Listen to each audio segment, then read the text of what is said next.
propose qu'on aborde tout de suite la partie de Transformons la France consacrée aux transitions. Alors, l'Occitanie peut-elle devenir leader en France et peut-être même en Europe des énergies vertes et des énergies renouvelables? C'est la question à laquelle on va tenter de répondre ensemble. Il faut dire qu'en la matière, la région possède des atouts majeurs, le vent, le soleil, l'eau, mais aussi les montagnes permettent de manière naturelle d'être un terrain finalement d'expérimentation à grande échelle. Ce n'est pas un hasard si elle s'est fixée comme objectif d'être la première région à énergie positive à l'horizon 2050. On rappelle d'ailleurs que l'Occitanie est la deuxième région de France pour la production d'électricité à partir d'énergies renouvelables. Alors, est-ce que l'Occitanie a un coup d'avance? On en discute tout de suite avec nos invités. Nicolas Lecrène, bonjour. Vous êtes directeur délégué région Occitanie pour GRDF. Vincent Lemaire, bonjour. Bonjour. Vous êtes président de Safra. Myriam Maestroni, bonjour. Bonjour. Vous êtes fondatrice et présidente du think tank E5T. Et Sylvain Panas, bonjour. Bonjour Boris. Directeur régional Occitanie de Total Énergie. On va commencer très classiquement par un petit tour de table avec une question qui n'est pas aussi anodine que ça. Il y a une prise de conscience en Occitanie qui a permis d'avoir un coup d'avance, ou alors est-ce que c'est un concours de circonstances totalement fortuit? Allez, on va commencer avec vous, Myriam. Bah écoutez, moi je viens de la Cerdagne, qui est une toute petite région dans le sud vraiment et dans les montagnes. Et dans cette région, on a le berceau français et mondial des énergies solaires. Sauf qu'on l'a oublié. Et donc on a la centrale solaire d'Odeillo. On était tous en train de froncer les sourcils. Mais oui, c'est vrai, Odeillo, oui, le centrale solaire. Centrale solaire d'Odeillo. On a Thémis et on a depuis 3 ans Io, qui sont des réalisations reconnues mondialement. Donc si avec ça, qui peut paraître une anecdote, la région ne se met pas en pole position et ne transforme pas cette histoire et ce passé absolument incroyable, je rappelle qu'Odeillo fonctionne depuis 1900, presque mon âge, 1969. Donc vous voyez que c'est bien qu'on se pose la question et puis ça nous changera du débat un peu habituel où on pose le sujet en termes assez binaires. Donc voilà. C'est bien parce que vous mettez les pieds dans le plat dès le début. Alors Sylvain Panas, c'est une histoire, l'Occitanie, ou c'est un hasard?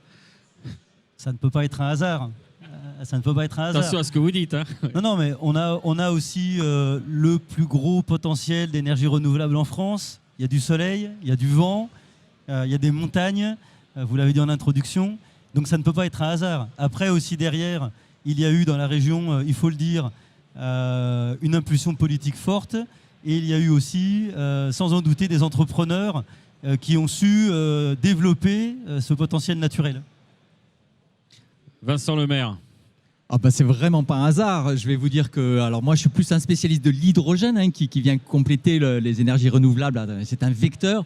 Et l'hydrogène en Occitanie, c'est né dans le Tarn. C'est pas pour rien que nous, chez Safra Albi, on s'intéresse à cette énergie-là pour faire bouger nos autobus et nos autocars. Voilà. Et puis il y a eu des vieilles décisions politiques au niveau de l'Occitanie sur l'hydrogène. Vous savez que la présidente Delgado, déjà dans son précédent mandat, a lancé un plan hydrogène qui était plus ambitieux, 150 millions d'euros, que le plan de la France à l'époque. Hein, donc voilà, donc tout ça part de décisions politiques et puis effectivement d'entreprises et d'hommes et de femmes dans les territoires. Alors Nicolas Lecrène, vous n'allez pas rompre ce bel unanimisme, vous allez dire on est formidable en Occitanie. Oui, tout à fait, c'est pas hasard. Vous le citiez tout à l'heure, le scénario REPOS, c'est un scénario structurant et en avance de phase, notamment dans sa vision du mix énergétique avec le fait de poser la forte complémentarité des vecteurs électriques et gaz. Ça, c'est un premier point. C'est aussi un scénario qui a placé la sobriété au cœur des enjeux. Rappelons-le, la région Occitanie est une région très attractive qui va d'ici 2030 absorber le quart de la croissance française. Et donc c'est chaque année l'accueil de 50 000 nouveaux habitants. Donc soit une ville comme Narbonne ou une ville comme Albi. Et donc l'enjeu de la sobriété énergétique est placé au cœur de ce scénario, avec d'ici à 2050 passer de 20 000 kWh par habitant à 10 000 kWh par habitant. Donc c'est important. Et puis rappelons-le aussi très important, l'ambition de gaz vert, de 20% en 2030, qui a été rappelé par l'exécutif régional au mois de juin dernier dans le cadre du pacte souveraineté énergétique. Là aussi, l'Occitanie est en avance, puisque la PPE, la loi de programmation pluriannuelle actuelle, vise uniquement 10% en 2030, et l'Occitanie déjà 20%. Le gaz vert, on aura le loisir d'y revenir. Je me tourne vers vous, Myriam Maestroni. Vous avez travaillé dans les énergies toute votre vie, depuis que vous avez 24 ans, dans le pétrole notamment, donc ça a pas mal évolué finalement, mais pas seulement. C'est quoi être une entrepreneuse engagée pour la transition, pour les énergies ? Bah écoutez, j'ai commencé dans le pétrole et dans le gaz parce qu'on m'avait dit le 20e siècle, le siècle du pétrole, le 21e siècle, celui du gaz. Donc moi, je suivais bêtement mon chemin. En 2004, quand j'ai pris la direction de Primagaz, j'ai réalisé qu'on devait aider nos clients à consommer moins. À l'époque, c'était un pavé dans la mare. J'étais la seule femme à la tête d'une boîte, la seule au top 100. Et ça a fait son chemin jusqu'au point où j'ai quitté cette position assez confortable pour créer une entreprise qui s'appelle Économie d'énergie, qui a été un grand succès puisqu'on est passé en 9 ans de 0 à 150 millions et de 8 à 350 personnes. Donc s'il y a des gens qui doutent sur la création d'emplois, et tout ça avec une thèse qui était l'efficacité énergétique, pas la sobriété et l'efficacité énergétique, on pourra développer si vous voulez. Et donc ça, ça demande un certain engagement parce que je vous garantis que quand on devient start-upper, que le jour d'après, quand on a été salarié toute sa vie, on se retrouve à se dire « Ah, c'est mes bureaux, c'est mon entreprise ». 5 minutes plus tard, on se dit « J'ai des loyers à payer, j'ai des salaires à payer ». Donc, c'est vraiment, je conseille aux gens stressés de surtout pas faire des factures d'énergie, surtout à ce moment.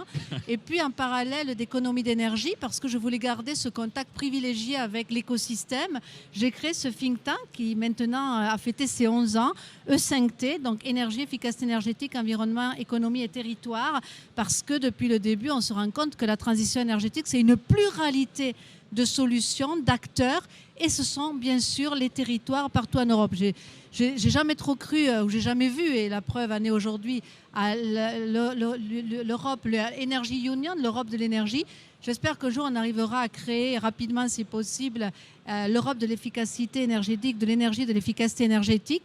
Voilà, je pense que c'est des engagements assez forts pour moi et pour un écosystème qui mérite qu'on se batte un petit peu pour porter des messages importants. Alors avec le recul, avec votre expérience, quelle lecture vous faites de la transition énergétique ?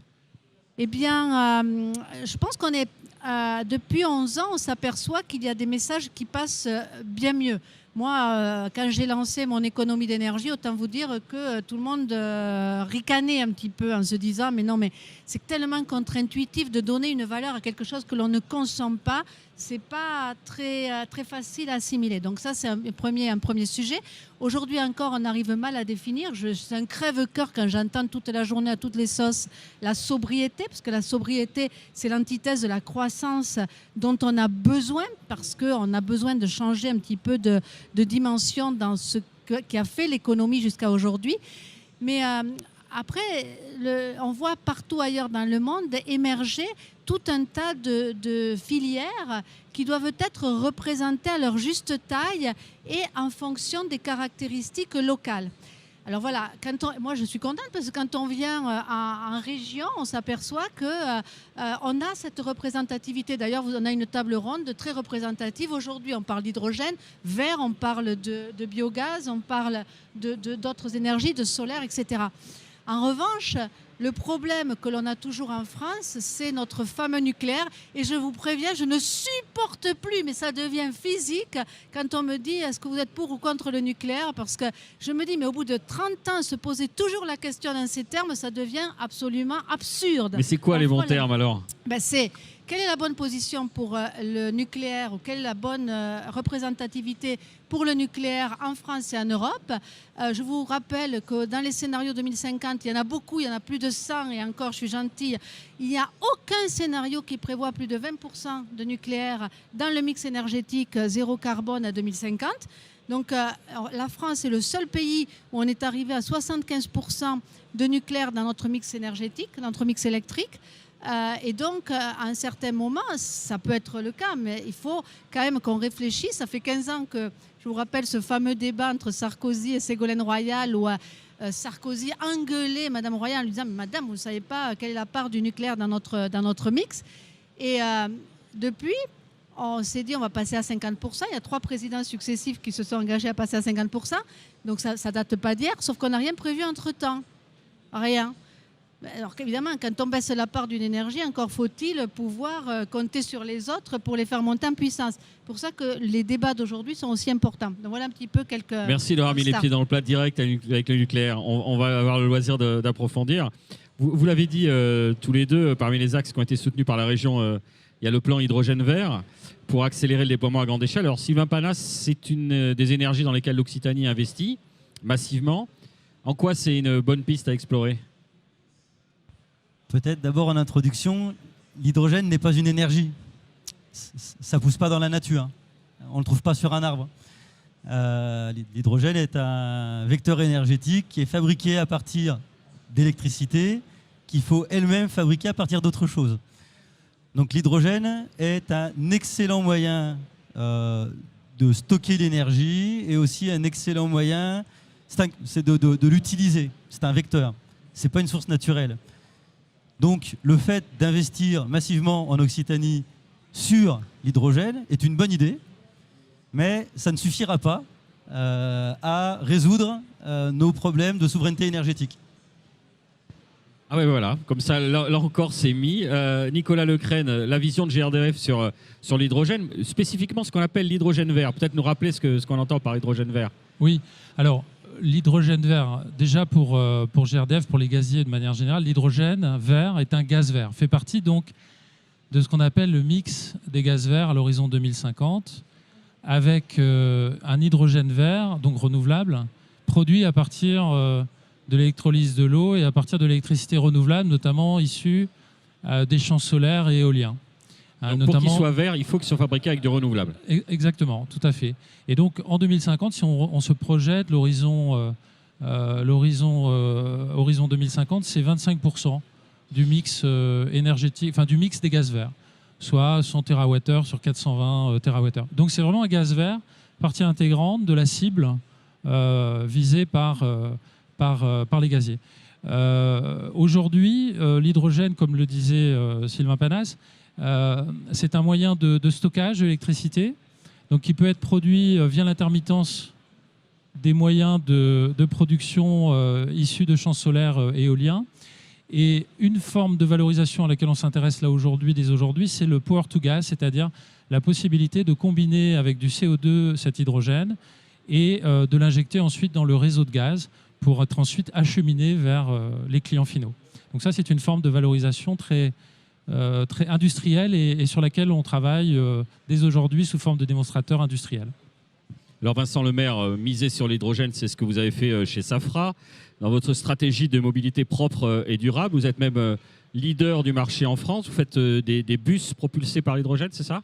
Exactement, parce que ce qu'il y a de sûr, c'est que de l'hydrogène, on va en avoir besoin. En Occitanie, on va en avoir besoin beaucoup. Les France Hydrogène, qui a aussi un bureau en Occitanie, a prévu qu'en 2030, il faudra en fabriquer 55 000 tonnes. Voilà, ça c'est le besoin de l'Occitanie sur l'hydrogène. Et un des usages de l'hydrogène, ça va être en mobilité lourde. Bien sûr qu'on peut mettre du courant électrique dans une batterie et faire avancer un véhicule lourd comme ça, mais ça n'a pas que des avantages. L'hydrogène a des avantages à l'usage particulièrement intéressants. On fait son plein comme on le faisait avec son plein de diesel et avec la même souplesse. On a des autonomies importantes. Et donc, c'est une technologie qui est particulièrement intéressante. Nous, en tout cas, on y croit très fort. On est d'ailleurs un pure player sur cette techno-là, puisqu'on développe une offre. On construit des autobus. Vous savez, c'est pour les villes et les agglos. On y voyage debout, assis, accroché à une barre.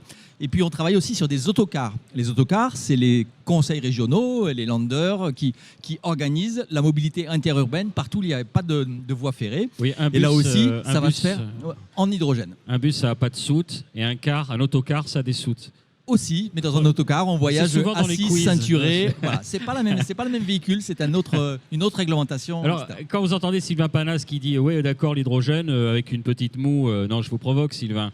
On va avoir beaucoup de besoins. Est-ce qu'on a une capacité de production à la hauteur potentielle ? Vous faites non tous les deux sur le même, les complices. Non, mais c'est là le problème. Pour faire de l'hydrogène, il faut une source d'énergie électrique. Elle peut être nucléaire. Elle peut être fabriquée par des éoliennes, par du photovoltaïque offshore. On peut imaginer plein de choses.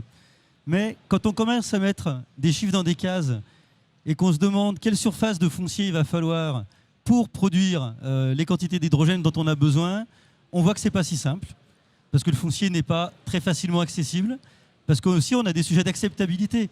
Aujourd'hui, en France, pour sortir une éolienne, il faut 12 ans, parce qu'on demande l'avis à tout le monde et tout le monde dit « je ne veux pas d'une éolienne ». Quand on veut sortir un parc photovoltaïque en France aujourd'hui, il faut presque 10 ans, pour les mêmes raisons. Donc il y a un sujet... On peut comprendre que pour le photovoltaïque, il puisse y avoir des terres agricoles plus fertiles, qui ont un certain rendement. Ne dites pas non, Myriam. Enfin, vous me direz non après. Et que donc, certains agriculteurs puissent être réticents à l'idée d'avoir des... Il y a forcément une compétition. Il va y avoir une compétition sur le foncier. Il y a un arbitrage à faire. Il va y avoir des arbitrages à faire. Aujourd'hui, sur un territoire comme l'Occitanie, il va falloir loger 50 000 habitants de plus par an. On les met où ? Il faut du foncier. Il faut faire à manger pour tout le monde, avec des rendements agricoles qui baissent. On est en réchauffement climatique. Là, on va arriver dans une période où on a un peu moins d'engrais. Enfin, je m'écarte un peu, mais on va avoir besoin de plus en plus de foncier pour faire de plus en plus de choses. Et je ne suis pas certain que la production d'énergie renouvelable soit une priorité à court terme pour tout le monde. C'est un vrai sujet de décision politique, ce n'est pas à nous de le faire. Mais il peut y avoir un petit problème à ce niveau-là. Juste un chiffre, parce que c'est un sujet d'actualité pour nous. On est présent dans l'aéronautique. Si on veut faire voler les avions dans le monde avec de l'hydrogène, il faut 2/3 de la puissance renouvelable installée à ce jour. C'est-à-dire que juste pour faire voler des avions.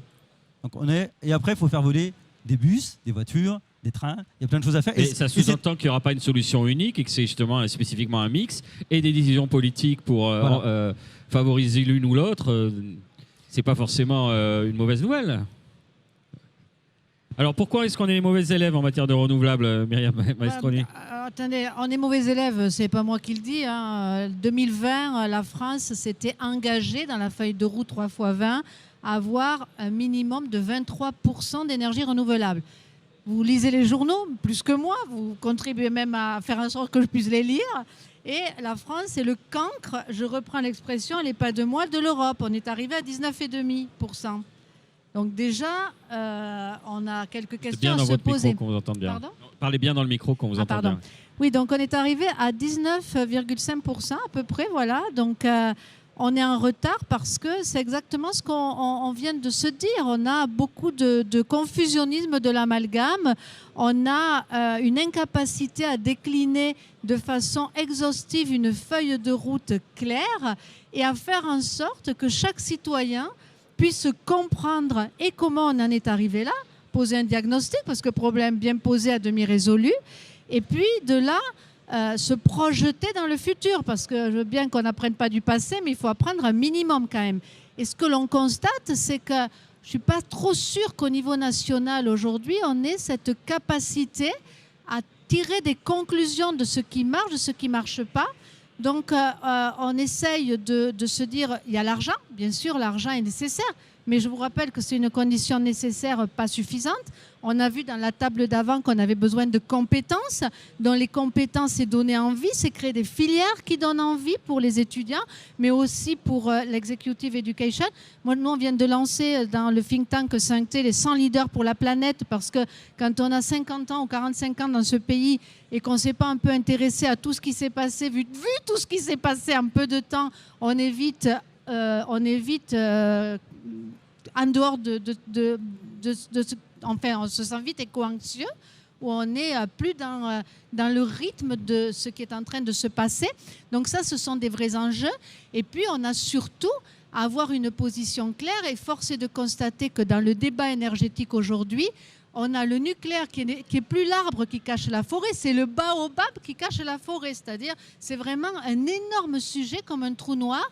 Et dès qu'on parle d'énergie, ça finit sur le sujet du nucléaire, qui est la spécificité française. Et ce qui est très étonnant, c'est que je ne parle même pas d'être pour ou contre, parce qu'en plus, personnellement, il se trouve que je pense qu'il faut qu'on ait une partie de nucléaire dans notre mix. Mais combien pour la France, combien pour l'Europe? Est-ce qu'on peut rester raisonnablement le pays où on a tous nos œufs dans le même panier du nucléaire à 70% du mix électrique? Je pose la question, hein, c'est du bon sens paysan, c'est pas du bon sens de polytechnicien, hein, que je suis pas. Paysan de Cerdagne, oui. Paysan de Cerdagne, montagnard. Ouais. Et donc ça, c'est une vraie question. Et puis, malheureusement. Donc on va partir sur 6 plus 8 nouveaux EPR. Mais l'EPR en cours aujourd'hui, Flamanville, et ça m'agace. Donc n'allez pas me caser dans la case Sandrine Rousseau, parce qu'il y a plein de trucs et je ne partage rien avec elle. Parce que malheureusement, l'écologie politique s'est accaparée du sujet. Mais vous comprenez bien que Flamanville, et c'est factuel, on a décidé en 2003, ça devait être fini en 2013, peut-être ce sera fini en 2023, ça devait coûter 3,5 milliards, on en est à 19,5 milliards. Alors, Myriam, on a compris le message. C'est le baobab qui cache la forêt. Donc il peut y avoir d'autres propositions, ou alors en parallèle, on peut porter les efforts sur d'autres énergies. Je pense spécifiquement, Nicolas Lecrène, au biogaz, par exemple, qui sont sous-estimés aujourd'hui. Et puis, c'est ce qu'on appelle aussi le gaz vert. Vous allez nous expliquer un petit peu donc, la part que représente le gaz vert dans la part de gaz et ce qu'on entend par biogaz. Ça, c'est une alternative, c'est une solution aussi. Oui, alors le biogaz est le gaz qui est produit à partir de la valorisation de déchets agricoles, déchets urbains, déchets d'acteurs économiques du territoire, et qui est méthanisé pour être ensuite injecté dans le réseau de gaz. Alors, où en est-on aujourd'hui? Vous posiez la question de la part de gaz vert. Le vocable gaz vert recouvre donc cette réalité des biogaz. Nous sommes en Occitanie, nous sommes donc à 3% de gaz vert dans les réseaux de gaz aujourd'hui. Donc en fin 2022, et nous serons en 2025, fin 2025 à 8%. Vous voyez, donc plus d'un facteur 2. Donc la dynamique est enclenchée.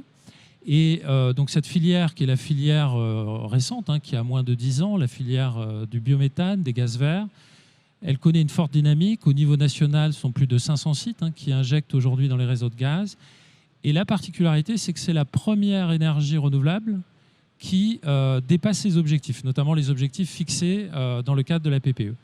Donc pour l'imager, en 2023, ce sera l'équivalent de 2 réacteurs. On parlait de nucléaire tout à l'heure. Si on prend une image, en termes de consommation injectée dans les réseaux, en 2023, donc c'est l'équivalent de 2 réacteurs. Et 2025, ce sera 3 réacteurs. Et tout ceci en moins de 10 ans, sur la période 2015-2025. Et pour la période qui vient, sur quoi on agit pour accélérer? Comment on fait pour avancer? Alors, pour accélérer et poursuivre dans cette dynamique, il y a plusieurs leviers. Le premier levier sur lequel on agit, c'est bien sûr la préparation des réseaux de gaz, de manière à ce qu'ils soient en configuration pour accueillir les gaz verts. Et donc là, ça passe par des maillages, des renforcements, voire également des remontées de pression. Traditionnellement, les réseaux de gaz fonctionnent de haute pression, des réseaux de transport vers les réseaux de distribution jusqu'au client final. Là, en l'occurrence, il s'agit de faire remonter le gaz vert vers les réseaux de transport. C'est le cas, par exemple, ici en Occitanie. Nous avons 3 rebours qui sont en cours de construction d'études. Un, par exemple, à Auch, dans le Gers, un autre également entre Nérac et Condom, et un autre en Haute-Garonne, dans le sud du Comminges. Voilà, donc ça, ce sont vraiment des actions d'adaptation du réseau qui représentent pour l'Occitanie une centaine de millions sur les 10 prochaines années pour accompagner les adaptations de ce réseau, sachant que ce réseau a une capacité d'accueil qui est déjà importante. Le deuxième levier sur lequel nous sommes, c'est celui de l'animation de la filière. Cette filière, je le disais, c'est une filière donc, qui est jeune, récente. Elle va des bureaux d'études aux constructeurs, aux porteurs de projets agricoles, opérateurs de déchets, opérateurs d'eau. Et donc, il s'agit de l'animer pour permettre donc, de faire en sorte que les nouveaux projets émergent et puissent être accompagnés. Et donc, cette action d'animation, d'accompagnement, elle se fait en région, avec le Centre régional gaz vert, porté par l'AREC, qui donc conseille les porteurs de projets. Les services de l'État en région aussi, qui sont très importants, dans la mesure où ce sont des acteurs qui facilitent également l'émergence des projets. Et notamment, citons la mise en œuvre des pôles ENR au niveau départemental, qui sont des facteurs d'accélération et de facilitation de la mise en œuvre des projets, donc de gaz vert, mais pas que, de l'ensemble des ENR. Et également l'ADEME, bien entendu. Donc animer la filière, c'est un élément, c'est un levier clé pour continuer et poursuivre dans cette dynamique. Troisième levier, c'est celui de la communication au grand public. On a mené en mars 2022 une enquête, le baromètre gaz vert, afin de sonder le grand public un peu sur sa connaissance du gaz vert. Et on en a tiré 2 enseignements. Bon, le premier, c'est que un habitant sur 2 en Occitanie connaît le gaz vert, donc ça c'est une bonne chose, mais ça veut dire que 50% ne le connaît pas encore. Voilà, moi je connaissais pas moi. Voilà, donc chose intéressante, c'est que 88% des habitants connaissant le gaz vert en ont une image très positive. Donc on en tire qu'il faut continuer à faire de la pédagogie, à faire connaître cette énergie, puisque bien entendu, un des enjeux qui a été évoqué, c'est celui de l'acceptabilité. Et on voit bien qu'il y a donc un vrai potentiel d'accélération par l'acceptabilité et le jugement positif qui en est fait. Alors, Enfin, le quatrième levier qu'il faut citer en préparation de l'avenir, on l'évoquait indirectement, c'est celui de la recherche et développement, la R&D. Donc GRDF accompagne à travers son action de R&D passe des partenariats avec des acteurs publics ou privés. Dans les 2 dernières années, il y a eu 28 appels à projets qui ont été menés pour faire émerger des solutions innovantes. Et donc ça a donné lieu, par exemple, à un partenariat avec le CEA visant notamment à développer les nouveaux procédés de production de gaz vert. Tout à l'heure, je parlais de Power to Gas. Voilà, donc on prépare ce type de filière prometteuse pour l'avenir. Et puis, nous avons aussi des porteurs de projets. 12 leviers, en fait, c'est ça? Non, là, je suis. Et donc, nous avons aussi des porteurs de projets ici en Occitanie qui préparent ces gaz verts de nouvelle génération à côté de la méthanisation. Alors, quand on parle de biogaz ou de gaz vert, ça vous intéresse au premier chef. On parle aussi de photovoltaïque, d'éolien. Alors, mais spécifiquement sur le gaz, de votre côté, c'est quoi la position? Est-ce que vous partagez l'analyse de Nicolas Lecresne? Oui, complètement, hein. D'ailleurs, on a prévu de travailler ensemble sur le sujet pour promouvoir le gaz vert dans la région. Donc, c'est un vrai sujet. Nous, le gaz vert, le biogaz, est dans notre stratégie. Il fait partie de notre mix énergétique. Total Energy est aujourd'hui le premier producteur de biogaz en France. Donc, on injecte du biogaz dans les réseaux de M. Lecresne pour qu'il puisse être consommé. On l'utilise aussi pour faire du gaz naturel, du GNV, pour les véhicules. En 2030, juste une petite parenthèse sur le sujet, dans notre mix énergétique, en 2030, le pétrole chez Total Energy, ça sera 30% de notre mix énergétique. Le gaz, 50%, Madame Maestroni l'a dit tout à l'heure, le 21e siècle est le siècle du gaz. Ça a comme avantage d'émettre par mégawattheure utilisé moins de CO2 que le pétrole. C'est contre-intuitif, hein? C'est une énergie de transition, elle est appelée comme ça par tout le monde. Le biogaz est une énergie Oui. Non, mais je disais, quand vous le lisiez à l'époque, d'accord, non, mais pour le grand public, on ne se dit pas encore, tiens, on n'a pas l'impression que le mix, ce sera ça, quoi. Non, et alors, après, on aura 20% d'énergie verte, dont 10% de gaz vert. Donc pour nous, c'est vraiment une énergie qu'on va développer de façon massive. Parce que le potentiel aussi, il est énorme. À peu près la moitié de ce qui pousse dans nos champs en France part à la poubelle. Si vous prenez une carotte qui est plantée dans les Landes, quand la carotte est récoltée, il y a une partie des carottes qui restent au champ. Cette carotte, après, elles vont dans une station légumière, elles sont triées. Les carottes qui sont un peu moins belles, elles partent à la poubelle. Ces carottes, elles vont dans la logistique, dans la grande distribution. Tout n'est pas vendu, donc la grande distribution jette des carottes. Et ces carottes, elles arrivent chez vous, vous en achetez 1 kilo, vous en mangez 800 grammes. Donc en fait, il y a la moitié de ce qui est planté au sol aujourd'hui dans les champs part à la poubelle, et tout ça, c'est du méthane. Tout ça, c'est du gaz vert qu'on peut produire grâce à la méthanisation. Donc le gisement, il est énorme. Il y a juste un sujet de logistique, de collecte, de s'approvisionner les choses. Et nous, en fait, on est vraiment sur ces sujets-là aujourd'hui. C'est vraiment des sujets qui nous passionnent. Et là, on est sur une énergie de transition. Là, on est sur une énergie qui est particulièrement vertueuse. On fait de l'énergie avec des déchets. C'est juste génial. Voilà. Vincent Lemaire. Juste, par contre, dans la mobilité lourde, le gaz vert, qu'il soit vert ou pas, ça va pas, ça va plus. C'est même réglementé. D'ici 2025, par exemple, sur un autobus au biométhane ne pourra plus circuler ne pourra plus être acheté par une agglomération. Donc il y a une volonté effectivement européenne, française, et puis des populations dans la ville de ne pas émettre de CO2, mais pas émettre de polluants. Donc il faut trouver des solutions zéro émission. Une solution zéro émission, c'est de la traction électrique. Et puis ensuite, effectivement, l'électricité peut venir de stockage dans des batteries. C'est une solution qui n'a pas que des avantages. Je rappellerai que les batteries, il faut un peu des terres rares. Elles sont faites un peu beaucoup en Asie. Voilà. Donc, c'est pas non plus la solution. C'est pas la panacée, loin de là. C'est difficile à utiliser. Pour recharger un autobus, il faut 5 heures, 6 heures. Il faut des installations de recharge énormes parce que à Montpellier. On dirait que vous avez envie de favoriser l'hydrogène. Hein. Mais oui, bien sûr, parce que ça a beaucoup de pertinence sur ces métiers-là, sur ces usages, sur Alors la mobilité justement, lourde. on va revenir avec vous à l'Occitanie. Qu'est-ce que l'écosystème d'Occitanie vous apporte? Est-ce qu'il est favorable pour développer finalement ces transports zéro émission de demain? Ben d'abord, on a des métropoles, des agglomérations qui avancent fort. On a une région qui avance. Elle nous a confié, par exemple, la décarbonation de la plus grosse commande européenne de rétrofit d'autocars. Et on leur remercie beaucoup. Ça va être une première mondiale. On est en train de transformer 15 autocars diesel en autocars hydrogène. Donc, il y a des vraies volontés politiques. Et puis, il y a un écosystème.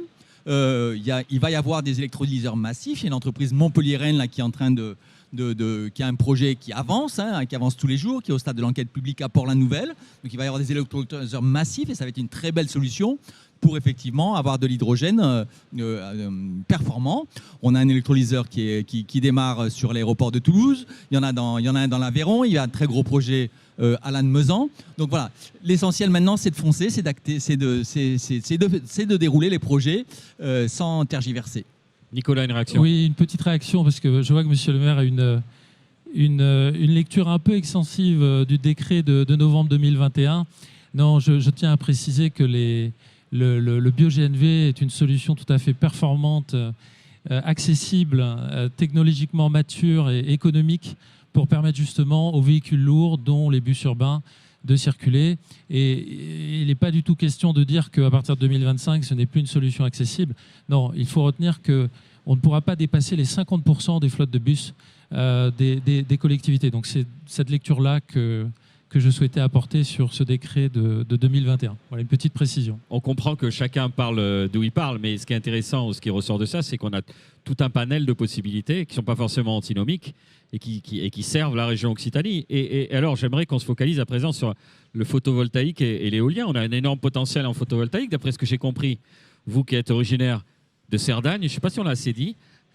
Non, je crois qu'il faut le répéter, mais surtout, je voudrais revenir sur ce qui a été dit par Sylvain. Au fait, on comprend qu'on est dans un écosystème. On ne peut pas parler d'une énergie contre une autre. Et il faut à la fois conjuguer les applications et bien comprendre les interactions. Donc, ce qui a été dit tout à l'heure, et c'est très important, j'y reviens, c'est que l'hydrogène, ça se fabrique. Quand on parle d'hydrogène vert, pardon de faire peut-être un excès de pédagogie, on parle spécifiquement d'hydrogène qui a été produit à partir de l'électrolyse de l'eau. On a cassé la molécule d'eau H2O en hydrogène et en oxygène. Et pour ça, on a utilisé de l'énergie. Et on appelle l'hydrogène vert quand on a utilisé de l'énergie renouvelable, que ce soit de l'éolien, que ce soit du solaire photovoltaïque ou autre chose. Si on utilise d'autres choses que des énergies renouvelables en électrolyse, c'est plus de l'hydrogène vert, c'est autre chose. C'est de l'hydrogène bleu, de l'hydrogène rose, de l'hydrogène turquoise. Il y a les 50 gammes de couleurs d'hydrogène. Et le problème que nous avons aujourd'hui, c'est de spécifier les usages, ce qui va créer des priorités dans le temps. Aujourd'hui, la priorité, c'est d'utiliser l'hydrogène décarboné, parmi lequel l'hydrogène vert, pour aller réduire les émissions de CO2 des industries. Et donc, en priorité, on va aller flécher tout l'hydrogène décarboné vers les industries qui, aujourd'hui, utilisent de l'hydrogène gris qui vient, pour le coup, du méthane. Donc, pourquoi on ne le flèche pas vers les transports lourds? Parce que ça a l'air d'être plus aussi. intéressant. On va aussi, la on va capacité aussi. de stockage. 30% des émissions de CO2 sur le transport. Voilà. Donc oui, Voilà. c'est fléché aussi. Mais si vous voulez, ce n'est pas moi qui décide. Je me limite à expliquer. Aujourd'hui, dans l'hydrogène, on va l'utiliser pour décarboner les industries des fertilisants, le raffinage d'ailleurs, etc. Et d'ailleurs, on va aussi l'utiliser pour faire de l'acier vert. Volvo, Mercedes ont déjà signé des contrats d'approvisionnement en acier vert, ce qui veut dire hydrogène vert, versus hydrogène gris, qui est l'hydrogène que l'on utilise actuellement, qui vient du vaporéformage du gaz naturel, pour le coup, du CH4. Et à chaque fois qu'on crée 1 kg d'hydrogène gris, ça va faire 10 kg, entre 8 à 12 kg de CO2 émis. Donc, il y a une urgence.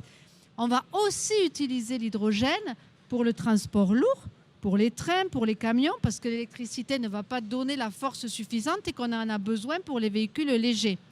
et peut-être pour l'aviation, mais ce ne sera pas le seul, parce qu'on va aussi, pourquoi pas, avoir les SAF ou des fuels sustainable qui sont en train de se développer. Et enfin, on va utiliser pour stocker l'électricité, puisqu'on nous parle tout le temps d'intermittence, ça stocke l'électricité sous forme d'eau. Vraiment, Donc, mettez votre micro comme ça, je vous entends mal. Pardon. Sinon. Donc tout ça pour dire qu'on ne peut pas traiter d'un sujet sans traiter des autres. C'est pour ça que c'est complexe, cette transition énergétique. Donc juste pour un petit Tout peu... est lié, tout est interconnecté. Tout est lié. Et donc, pour revenir à votre question, en fait, ce qu'il faut comprendre, c'est que, on aura un vrai débat entre les productions d'énergie centralisées versus décentralisées. Quand on est une région, c'est la décentralisation qui va se poser. Et donc, il va falloir des régions fortes pour monter au créneau et défendre leur politique énergétique. Et ensuite, on va avoir des régions qui vont remporter finalement des positions, pas juste dans la production de photovoltaïque ou d'énergie renouvelable, parce que la région qui va être leader pour la production de photovoltaïque ou d'énergie renouvelable va certainement, mécaniquement, devenir un leader dans l'hydrogène vert. Et c'est là où ça devient intéressant. Il y a un chemin pour la région Occitanie, on l'a dit en préambule, Évidemment, et vous l'avez répété, Sylvain, avec tout ce potentiel. On peut devenir leader. Alors, reparlons du photovoltaïque. On ne veut pas en parler, là, à part pour dire que... Si, mais parlons-en, on aura besoin de tout, en fait. Il y a quand même... Alors, tout est interconnecté. Effectivement, il faut réfléchir global. On peut réfléchir à l'échelle d'Occitanie, mais si on regarde notre système fermé qui est la planète, si on élargit, on reprend encore un peu plus de recul, aujourd'hui, la situation, c'est quoi, quand même? On a une demande énergétique qui est supérieure à l'offre au niveau international. On en est là. La demande énergétique sur Terre n'a jamais été aussi importante et elle croît de façon exponentielle. On a du mal à suivre. Les énergéticiens aujourd'hui ont du mal à suivre. Donc on a quoi à disposition? On a du gaz naturel, on a du gaz de schiste qui est tout pourri, que personne ne veut, mais c'est le gaz de schiste qui va faire tourner l'Europe cet hiver. Voilà, c'est pas joli, mais c'est comme ça. Quelques hivers après. Comment?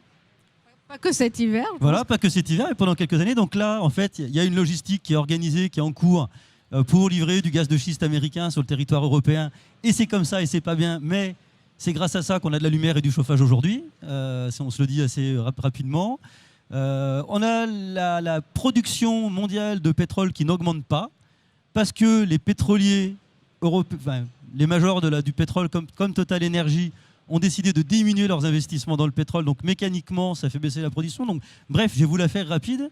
On est aujourd'hui dans une situation où la demande d'énergie est largement supérieure à l'offre. Donc mécaniquement, les prix explosent. On en est là. Je ne sais pas si autour de vous, vous avez des gens qui vous montrent leur facture énergétique dans leur PME, dans leur truc. Mais on a un prix du mégawattheure électrique qui est à peu près 10 fois ce qu'il était il y a un an. Donc c'est pas tenable. Et pourtant, on a un monde qui est basé sur une énergie abondante et pas chère. Le jour où ça s'arrête, tout s'écroule. Donc pour revenir au sujet initial, en fait, on a besoin de tout. On a besoin de tout et rapidement. On a besoin de faire du gaz vert, on a besoin d'avoir de l'hydrogène pour stocker, on a besoin de développer massivement du photovoltaïque, on a besoin de faire des éoliennes offshore, on a besoin de réacteurs nucléaires et il aurait fallu qu'on réagisse un peu plus vite. Et on a encore besoin de pétrole pendant quelques années. C'est comme ça. Et je pense que malgré ça, on va vivre là quelques moments un peu compliqués au niveau énergétique à l'international. J'aime bien cette litote. On est déjà en train de sentir qu'il y a des tensions, hein. Donc ça veut dire quoi, 2023, ça va être encore plus compliqué? Sans aucun doute. Ah bah super, c'est rassurant. Alors les projets les plus prometteurs, Nicolas Lecrène, donnez-nous un peu d'espoir du côté du gaz vert et du biométhane, des nouvelles capacités d'injection, ça va prendre de l'ampleur?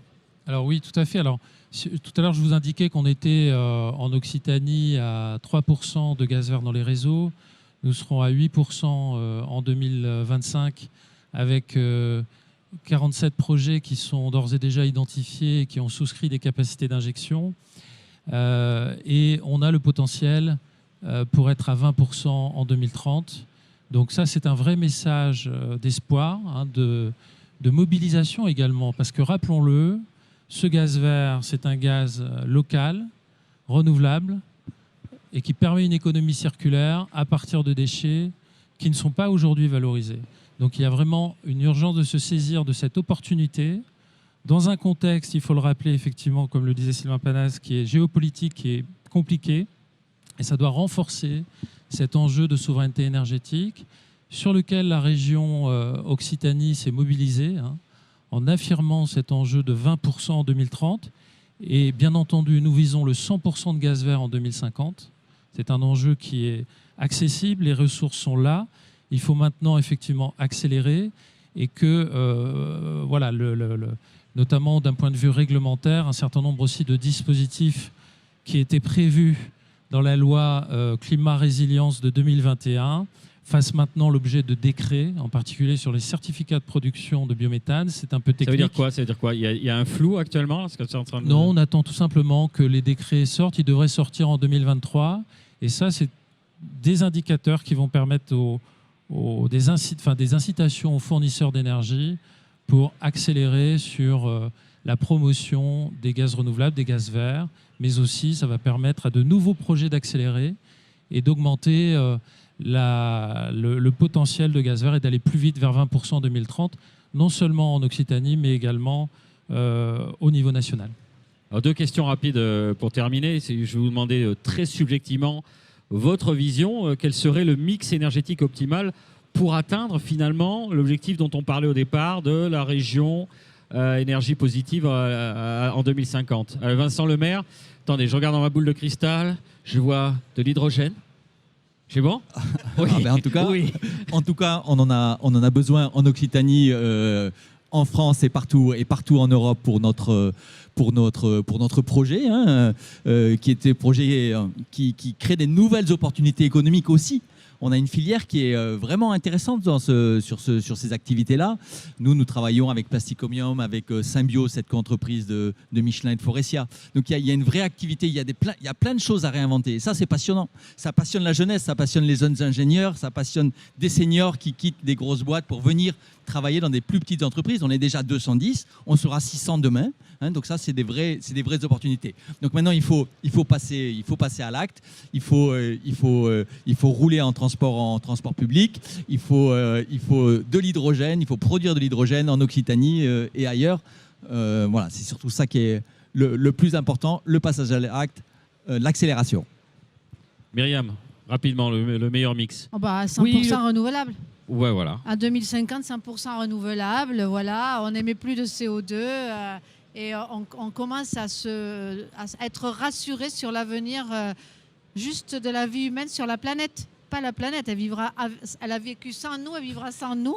Mais voilà, on commencera à se rassurer. Et je tiens à dire que de plus en plus d'études aujourd'hui démontrent que les scénarios 100% renouvelables tiennent.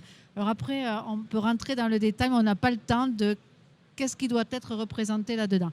Mais à 2050, moi, ce que je veux dire, c'est qu'il est possible de parier sur un mix 100% renouvelable.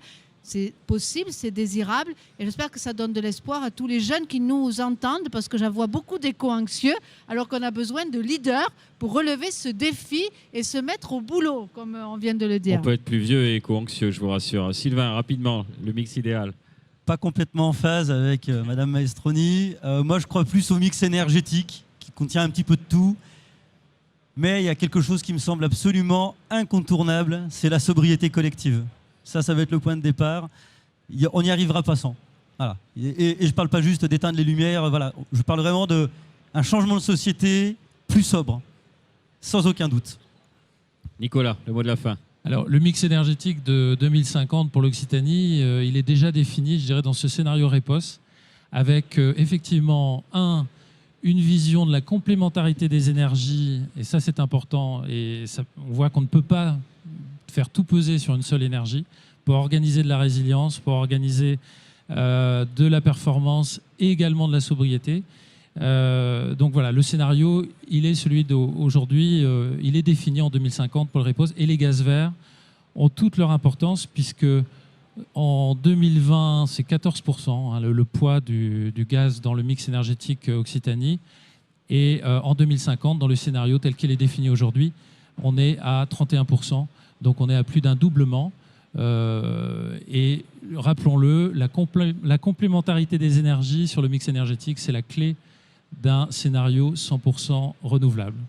Ah, c'est bien, vous faites la synthèse. Bravo, merci à toutes et toutes pour la pertinence de vos interventions. On peut vous applaudir chaleureusement.